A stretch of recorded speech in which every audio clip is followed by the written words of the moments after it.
Amigos de Prensa Atlanta, les saluda Irene Díaz-Lazán. Estamos en las afueras de las oficinas administrativas de la Corte de Justicia de Gwinnett, donde enfrente exactamente se lleva a cabo una protesta pacífica, donde activistas familiares y especialmente los padres de familia de la pequeña Abigail Hernández están solicitando justicia ante la muerte de la niña quien murió atropellada el pasado 10 de marzo.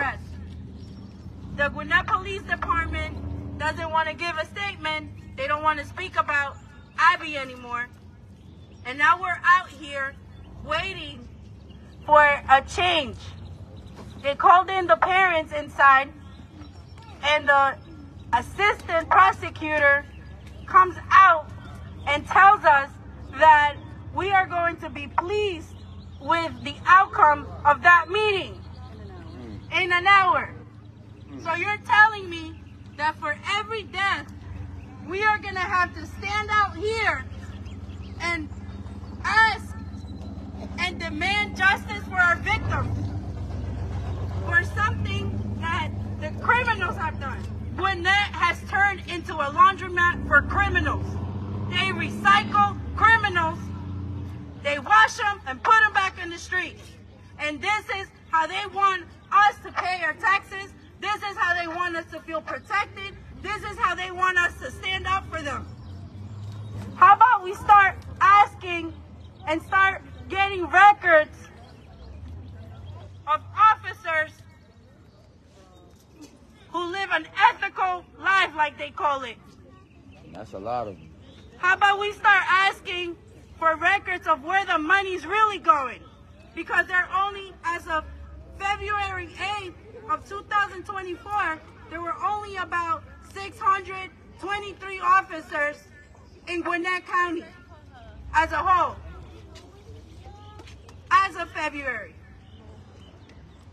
So what are we waiting for? For more deaths? For more victims? Because the ones that are out here who seem to come every time are Latinos. That's a problem. Because that means that Latino families are not getting any type of justice. Everybody does. Now what?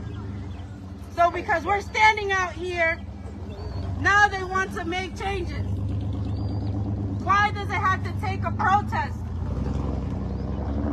Justice is free. We pay for it. It's not even free because we pay for it. Those attorneys, that district attorney, the whole building is paid by our taxes. Yes, ma'am. How much longer do we have to wait?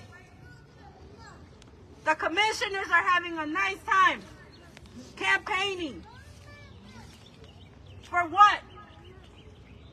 Look at your department. It's upside down. You've driven this county to destruction. This is not fair for us. We need justice. We need safety. We've had enough. How much longer do we have to wait? Another election? More promises? Because that's all we... Would he receive a second chance?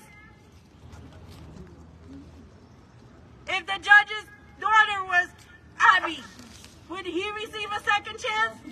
I'm like... I don't think so. Where is Kemp giving his speech? Where's all these lawmakers? How about we start changing laws in private property because you're inviting them to come and run people over in private property. That's what you're telling us, that it's okay.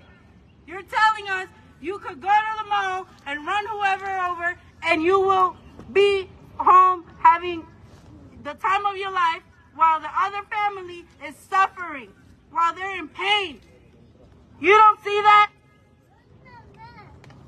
You haven't had enough? Do you need another term for this? This is what you're asking another term for? This is unacceptable. You're not doing anything to change it. Let's not forget Rodrigo. Let's not forget Angel Mendoza. And how about this goes to the commissioners?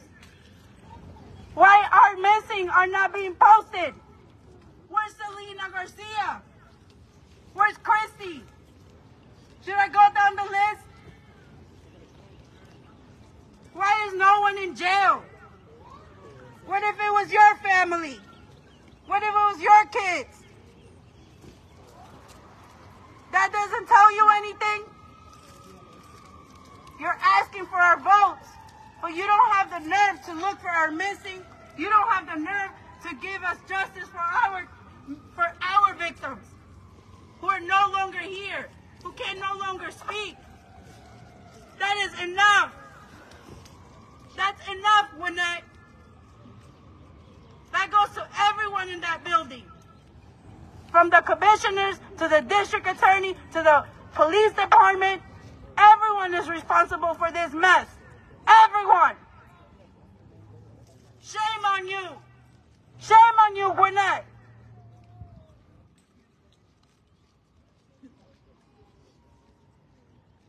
What do we want? Justice. What do we want? Justice. What do we want? Justice.